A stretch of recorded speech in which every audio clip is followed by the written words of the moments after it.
যিসকল ভলণ্টিয়াৰ বাহিৰত আছে UPPৰ সন্মানীয় ৱৰ্কিং প্ৰেচিডেণ্ট শ্ৰীযুত ৰঞ্জন নাৰ্জাৰী ছাৰ, লগতে উপস্থিত আছে আমাৰ একজন কোকৰাঝাৰ লোকসভাৰ সন্মানীয় সাংসদ শ্ৰীযুত জয়েন্দ্ৰ বসুমতাৰী ডাঙৰীয়া।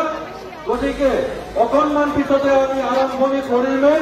ধৰিয়ে আমাৰ UPPৰ প্ৰেমী ৰাইজসকলক ৰেলীটো যিহেতু আমি ইয়াৰ পৰা আৰম্ভ কৰিম, আপোনালোকক পিছপিনে আহি অংশগ্ৰহণ কৰিবৰ কাৰণে অনুৰোধ জনাইছো।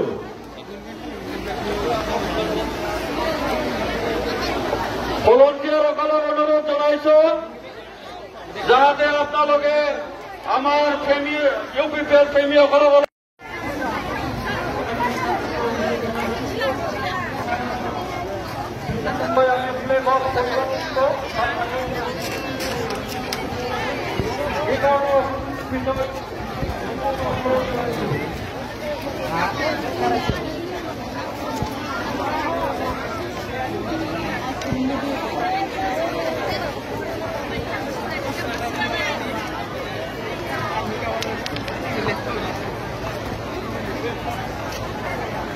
সন্মানীয় UPPৰ প্ৰেমী ৰাইজসকলক অনুৰোধ জনাইছো